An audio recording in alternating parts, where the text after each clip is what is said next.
ஒரு 10 வருஷம் முன்னாடி காதல் தோல்வி. கையை எடுத்துக்கலாமா, தீயால சுட்டுக்கலாமா, இப்படி எல்லாம் சுத்திட்டு இருந்த டைம். பெருசா பழக்கம் இல்லாத ஒருத்தர், கிட்டத்தட்ட அவருக்கு ஒரு 40 வயசு இருக்கும். அவரு நான் இந்த சிச்சுவேஷன்ல இருக்கேங்கிறது தெரிஞ்சுக்கிட்டு என்கிட்ட உட்கார்ந்து ஒரு 5 நிமிஷம் ஆறுதலா பேசினாரு. அவருக்கு தெரியும் இந்த ஆறுதலான வார்த்தை எனக்கு போதுமானதா இருக்காதுன்னு. திடீர்னு என்கிட்ட எவ்வளவு காசு இருக்குன்னு கேட்டாரு. நானும் 1000 ஆகும், 500 ஆகும், 100 ஆகும், கிட்டத்தட்ட ஒரு 2300 ரூபாய் இருக்குன்னு சொல்லி அவர்கிட்ட நீட்டினேன். நீ மன கஷ்டத்துல தானே இருக்க, இப்பவே அந்த காசை 2-3 துண்டா கீறி தூக்கி வீசிருன்னு சொன்னாரு. நான் ஒரு செகண்ட் யோசிச்சேன், 2300 ரூபாய் இல்ல.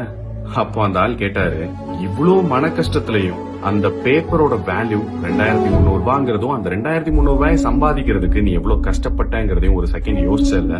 விலை மதிக்க முடியாத இந்த உடம்பையும் உன்ன இந்த உலகத்துக்கு கொண்டு வந்த அப்பா அம்மாவையும் மறந்து யாரோ ஒருத்தர் உன்னை ஏமாத்திட்டாங்கிறதுக்காக நீ உன்னோட மனசையும் உடம்பையும் வேதனைப்படுத்திக்கிறது எந்த விதத்துல நியாயம்னு கேட்டாரு. இந்த வீடியோ உங்க ஃப்ரெண்ட்ஸ்